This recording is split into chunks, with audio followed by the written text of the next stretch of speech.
Genius या फिर smart बनना है ना, तो पढ़ाई करना बंद कर दो। ऐसा मैं नहीं बोल रहा हूं, ऐसा बोल रहे हैं बहुत सारे रिसर्च पेपर और बहुत सारे साइंटिस्ट। तो क्या सच में पढ़ाई करने से आपके ब्रेन की स्मार्टनेस कम हो जाती है? तो देखो, बचपन से ही ना हम एक चीज सुनते आ रहे हैं कि पहले आपको स्कूल जाना है, स्कूल में बहुत बेहतरीन तरीके से पढ़ाई करनी है, बहुत अच्छे मार्क्स लेकर आने हैं। उसके बाद आपको कॉलेज में जाना है, कॉलेज से एक बहुत अच्छी डिग्री लेनी है और उसके बाद आपको एक बहुत अच्छी जॉब लेनी है। और जब आप एक अच्छी जॉब में पहुंच जाओगे ना, तब आप एक स्मार्ट इंसान कहलाओगे। पर क्या ये बात सच है? तो इसका आंसर है नहीं। साइंस के हिसाब से स्मार्टनेस आपके ब्रेन पे डिपेंड ही नहीं करती। तो चलिए आज समझते हैं, क्या आप सच में स्मार्ट हो, और अगर नहीं तो कैसे आप स्मार्ट बन सकते हो। I think some people have the burden of intelligence. You don't have to know a lot of things. You can become smarter than everyone else. You want to be smart for 3 reasons. तो hi everyone, मेरा नाम है प्रशांत। बचपन से ही हम सब ने एक चीज तो जरूर सुनी है कि जिसके ज्यादा मार्क्स आते हैं ना स्कूल या फिर कॉलेज के अंदर, वो ज्यादा स्मार्ट होता है या फिर वो ज्यादा जीनियस होता है। पर साइंस के हिसाब से ये एकदम गलत है। आपने कभी नोट करा है, स्कूल का वो स्टूडेंट जो कि बहुत अच्छे मार्क्स लेकर आता था, 90% चांस के अंदर वो जिंदगी में जाकर बहुत अच्छा परफॉर्म नहीं कर पाता। जबकि स्कूल का वो बैक बेंचर स्टूडेंट जो कि कम मार्क्स लेकर आता था, वो लाइफ में बाद में जाकर बहुत कुछ अच्छा अचीव कर पाता है। तो आखिर क्या सच में ये जो पढ़ाई है ये आपकी स्मार्टनेस को किल कर रहा है? तो इसका आंसर मैं दूंगा, पर उससे पहले चलो आप सभी की स्मार्टनेस का एक टेस्ट लेते हैं। अभी मैं आपके सामने 5 क्वेश्चंस पूछूंगा, आपको उन सभी के आंसर्स देने हैं। अगर 5 के 5 में आपके आंसर यस आ गए ना, तो इसका मतलब होगा कि आप स्मार्ट हो। अगर आपके उनमें से एक भी आंसर में नो आ गया, उसका मतलब है कि आप स्मार्ट नहीं हो। और आपको इसका करेक्ट आंसर कमेंट्स में भी बताना है कि आपने कितना स्कोर करा। तो चलो स्टार्ट करते हैं। सबसे पहले क्वेश्चन नंबर 1, आपसे जब भी कोई अनकंफर्टेबल क्वेश्चन पूछता है तो आप कैसे रिएक्ट करते हो? इमेजिन करो मैं आपसे कोई ऑफ द टॉपिक क्वेश्चन पूछूं, जैसे कि हमारे पूरे यूनिवर्स में कितनी गैलेक्सीज हैं, जिसके बारे में शायद आपको नॉलेज ही नहीं है, तो आप कैसे रिएक्ट करोगे? क्या आप उसके बारे में रिसर्च करोगे? क्या आप उसके बारे में सोचोगे, या फिर आप उसे इग्नोर कर दोगे? अगर आप उसके बारे में रिसर्च करोगे तो आपका आंसर यस होना चाहिए, अगर आप उसको इग्नोर कर दोगे तो आपका आंसर नो होना चाहिए। अब आते हैं हम क्वेश्चन नंबर 2 की तरफ। क्या आप डेली अपना जो रूटीन बनाते हो उसको फॉलो कर पाते हो? या तो आपका आंसर यस होगा या तो आपका आंसर नो होगा। अब बढ़ते हैं क्वेश्चन नंबर 3 की तरफ। क्या आपने लास्ट वीक के अंदर कोई नया स्किल सीखा था, जैसे कि वीडियो एडिटिंग, ग्राफिक डिजाइनिंग, कुछ भी हो सकता है। अब आते हैं 4th नंबर के क्वेश्चन की तरफ। क्या आप 30 मिनट अकेले रह सकते हो? यानी इमेजिन करो आज मैं आपसे सारे मोबाइल फोन, लैपटॉप सब कुछ हटा दूं, बुक्स भी हटा दूं, और मैं आपको बोलूं एक बंद कमरे के अंदर आपको 30 मिनट अकेले बैठना है। तो क्या आप 30 मिनट अकेले बैठ सकते हो? यस या फिर नो? और अब बढ़ते हैं लास्ट एंड फाइनल क्वेश्चन की तरफ। क्या आप जब भी कोई गलती करते हो तो क्या उस गलती के लिए माफी मांगते हो, या फिर आप अपने ईगो की वजह से कभी भी माफी नहीं मांगते? अगर आप माफी मांगते हो तो आपका आंसर यस होना चाहिए, अगर आप नहीं मांगते तो आपका आंसर नो होना चाहिए। अब इस वीडियो को पॉज करो और कमेंट्स में ये बताओ कि आपने इन 5 क्वेश्चन में से कितने क्वेश्चंस के आंसर यस दिए। अगर आपका आंसर 5 में से 5 आए हैं ना, तो इसका यह मतलब है कांग्रेचुलेशन, आप भी एक स्मार्ट इंसान हो, आप भी एक जीनियस इंसान हो। पर अगर आपके 5 में से कम आंसर आए हैं, इसका यह मतलब है कि अभी भी आप अपनी स्मार्टनेस को इंप्रूव कर सकते हो। अब सवाल ये आता है कि ये जो स्मार्टनेस है आखिर इंप्रूव कैसे होगी? क्या हम सच में हमारी स्मार्टनेस को इंप्रूव कर सकते हैं? तो साइंस बोलती है इसका आंसर है यस, आप बिल्कुल कर सकते हो। देखो, आपकी जो स्मार्टनेस है ना, वो 3 सिंपल पैरामीटर्स में डिवाइड की जाती है। Parameter number 1 brain development, parameter number 2 personality development, and सबसे इंपॉर्टेंट पैरामीटर नंबर 3 जो कि है टाइम यानी समय। एक एक करके इन सारे पैरामीटर्स को अभी हम स्टडी करते हैं, और साइंस की मदद से आज मैं आपको बताऊंगा कैसे आप बहुत कम समय के अंदर स्मार्ट बनोगे। तो चलिए स्टार्ट करते हैं। Parameter number 1 brain development. देखो, हमेशा से ना हम एक चीज सुनते हुए आ रहे हैं कि हम स्कूल के अंदर जितने अच्छे मार्क्स लेकर आएंगे, जितनी चीजों को याद करेंगे, उतना ही जल्दी हमारा ब्रेन डेवलप होगा। पर क्या यह बात सही है? इसका आंसर है नहीं, नो।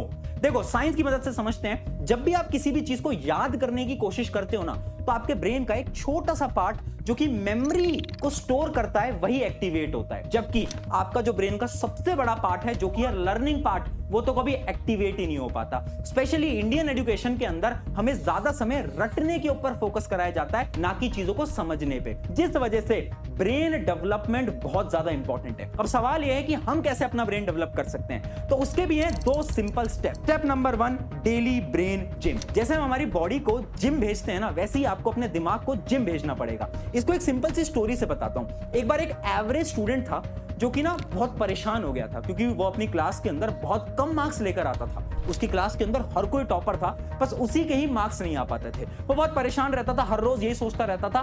फिर एक दिन रात को उसने क्या करा, अपने रात के सिर्फ 30 मिनट उसने कुछ एक्टिविटीज में देना स्टार्ट करा। वो एक्टिविटीज क्या थी, उसको ना नई चीजें सीखने में बड़ा मजा आता था, तो उसने हर रोज रात के आधे घंटे से लेकर 1 घंटे नई नई चीजें सीखना स्टार्ट करा। जैसे कि उसने बहुत सारी किताबें भी पढ़ी, नई नई चीजें भी सीखी, कुछ कुछ पजल्स भी सॉल्व करे। अब ये वो 1 से 2 महीने तक करता रहा, और उसके बाद पता है क्या हुआ, ऑटोमेटिकली उसकी क्लास के अंदर उसके जो मार्क्स थे वो इंक्रीज होने लग गए। और एक कहानी पता है किसकी है, one of the famous scientist जिसको नोबेल प्राइज भी मिला है, जिनका नाम है रिचर्ड फेमन। इन्होंने अपने इंटरव्यूज के अंदर यह बताया कि उन्होंने अपने ब्रेन को डेवलप करा by the help of this 30 minute. यानी अगर आपको भी अपने ब्रेन को डेवलप करना है तो ट्राई करो हर रोज सिर्फ आधे से 1 घंटे दो नए स्किल्स को सीखने के लिए। तो ये था स्टेप नंबर 1। अब बढ़ते हैं स्टेप नंबर 2 की तरफ, पावर लर्निंग। ये एक ऐसा कॉन्सेप्ट है ना जो कि एलॉन मस्क ने भी अपने बहुत सारे इंटरव्यूज के अंदर बताया। In order for your brain to remember something, you have to establish relevance. Elon Musk ने क्या बताया कि जब भी मुझे कुछ मुश्किल चीजों को याद करना होता था या फिर उनके बारे में समझना होता था ना, तो मैं क्या करता हूं, अपने पूरे दिन में उन चीजों के बारे में सोचता भी नहीं हूं। मैं क्या करता हूं, दिन का सिर्फ 1 घंटा निकालता हूं और उस 1 घंटे में 100% फोकस के साथ उस चीज को समझने की कोशिश करता हूं। अब उस 1 घंटे के अंदर मैं अपनी लाइफ के सारे डिस्ट्रैक्शंस को कट डाउन कर देता हूं, जैसे कि मोबाइल फोन, लैपटॉप या फिर किसी के साथ मीटिंग ही क्यों ना हो, मैं सारी चीजों को कट डाउन कर देता हूं और मेरा सारा फोकस उस नई चीज को सीखने पर होता है। और ये जो चीज है ना, ये बहुत इंपॉर्टेंट है, क्योंकि जब भी आप कुछ नया करना चाह रहे हो ना, कुछ भी नई चीज सीखना चाह रहे हो, तो आपको पूरा दिन उसमें नहीं वर्क करना है, आपको सिर्फ दिन का 1 घंटा लगाना है। और इसको हम वैसे 1 आवर रूल भी बोलते हैं। ये बहुत ज्यादा इंपॉर्टेंट है। और पता है, ये जो स्टेप है ना, ये आज से नहीं, ये तो बहुत सालों से चलता आ रहा है। पुराने जमाने में जब गुरुकुल मेथड से पढ़ाई हुआ करती थी इंडिया के अंदर, उस समय पर बोला जाता था 1 घंटे आपको मेडिटेशन करना है, ध्यान लगाना है। तो वो जो मेडिटेशन था ना, उसका मतलब यही है कि आपको 100% फोकस लगाना है किसी एक चीज के ऊपर। तो अगर आपको भी कोई नई चीज सीखनी है ना, तो इस फिनोमिना को अप्लाई करना और देखो कैसे आपका ब्रेन डेवलप होता है। अब बढ़ते हैं पैरामीटर नंबर 2 की तरफ, पर्सनालिटी डेवलपमेंट। अभी स्क्रीन के ऊपर मैं आपको 2 फोटोज दिखाऊंगा और उन 2 फोटोज में से आपको यह बताना है कि कौन सा पर्सन आपको ज्यादा स्मार्टर लग रहा है, यानी कौन सा पर्सन आपको ज्यादा इंटेलिजेंट लग रहा है। यह है फोटो नंबर 1 और यह है फोटो नंबर 2। ऑब्वियस सी बात है, सबको फोटो नंबर 2 का जो पर्सन है वो ज्यादा स्मार्ट लग रहा होगा। पर अभी अगर मैं आपको यह बताऊं कि जो पर्सन 1 था ना, उसकी ब्रेन पावर, उसकी मेमोरी कैपेसिटी और उसके जो मार्क्स थे ना, वो सेकंड पर्सन से ज्यादा थे। बट फिर भी आप सबको सेकंड पर्सन ज्यादा स्मार्ट क्यों लगा? पता है क्यों? क्योंकि उसकी पर्सनैलिटी पहले वाले पर्सन से बहुत ज्यादा अच्छी थी। यानी आपकी पर्सनैलिटी ये डिसाइड करती है कि आप लोगों को स्मार्ट लगोगे या फिर नहीं लगोगे। पर हम अपनी पर्सनैलिटी को कैसे इंप्रूव कर सकते हैं? तो इसके भी 2 सिंपल स्टेप हैं। सबसे पहला स्टेप है कम्युनिकेशन स्किल। देखो, आपको ना अपने कम्युनिकेशन स्किल को इंप्रूव करना पड़ेगा, क्योंकि कम्युनिकेशन स्किल की मदद से आप लोगों से कनेक्ट कर पाते हो और जीवन में कुछ बड़ा अचीव कर पाते हो। अब इसके ऊपर मैं एक डिटेल में वीडियो ऑलरेडी बना चुका हूं, तो आप जाकर वो देख सकते हो। बट अगर आपको मुझे इन शॉर्ट बताना हो तो आपको बस एक स्टेप फॉलो करना है। डेली मिरर के सामने खड़े हो जाओ और मिरर में बोलना स्टार्ट करो। अपने एक्शंस को देखो कि आप कैसे बात करते हो, आपका मुंह कैसे हिलता है, आपका फेस एक्सप्रेशन क्या होते हैं, आपके हैंड मूवमेंट्स कैसे होते हैं, सबको देखो। जब धीरे धीरे प्रैक्टिस करोगे, ऑटोमेटिकली आपके कम्युनिकेशन स्किल इंप्रूव हो जाएंगे। अब आते हैं स्टेप नंबर 2, सराउंडिंग। देखो, एक बड़ी इंटरेस्टिंग रिसर्च करी गई थी हार्वर्ड यूनिवर्सिटी की तरफ से। उन्होंने क्या करा, 100 स्टूडेंट्स को लिया और उनको 2 ग्रुप्स के अंदर डिवाइड कर दिया, ग्रुप ए और ग्रुप बी। तो जो ग्रुप ए के स्टूडेंट्स थे ना, उनकी जो सराउंडिंग थी ना, उन्होंने वो एकदम बेकार कर दी। यानी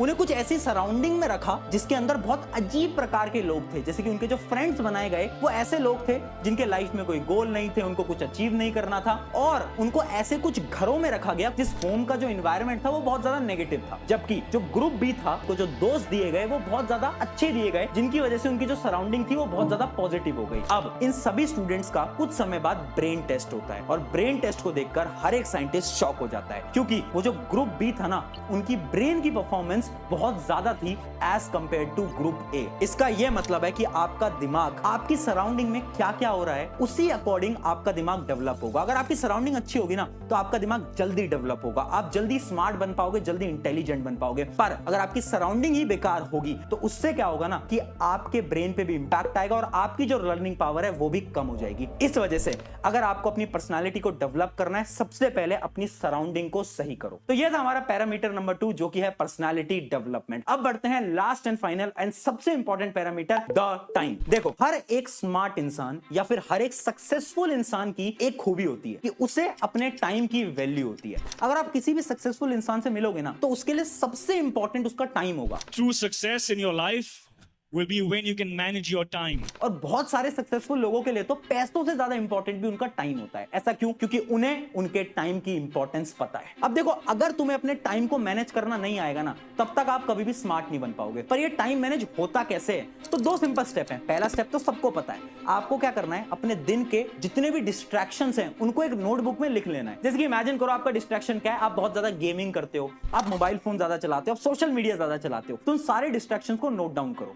उसके बाद उन सारे डिस्ट्रैक्शंस को अपनी लाइफ से कट डाउन कर दो, यानी रिमूव कर दो, हटा दो।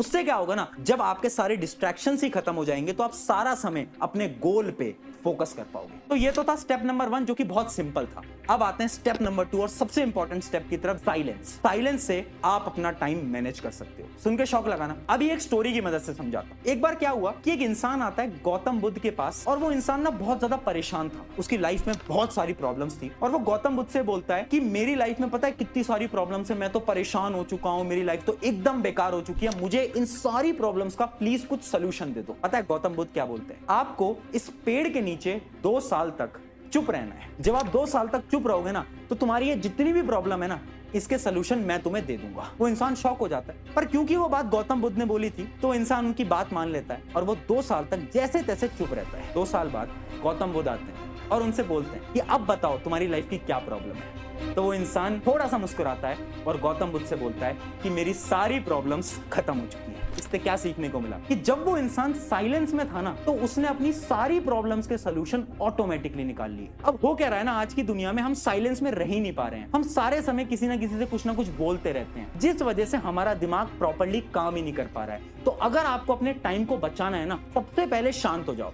सिर्फ उतना बोलो जितना इंपॉर्टेंट है, सिर्फ उससे बोलो जिससे कि बात करना इंपॉर्टेंट है। हर किसी से बात करने की कोई जरूरत नहीं है। और इसके पीछे की तो एक बहुत अच्छी साइंस भी है कि जब भी हम शांत रहते हैं तो हमारे ब्रेन का एक पार्ट जिसको हम बोलते हैं पेरीफ्रंटल कॉर्टेक्स वो एक्टिवेट हो जाता है। और ये जो पेरीफ्रंटल कॉर्टेक्स होता है ना, इसका काम होता है आपके थिंकिंग स्किल्स को इंक्रीज करना। तो इस वजह से जब भी आपका टाइम मैनेज ना हो पाए, शांत होकर देखना, ऑटोमेटिकली आपको अपनी सारी प्रॉब्लम्स के सोल्यूशन भी मिल जाएंगे और आपका टाइम मैनेज भी हो जाएगा।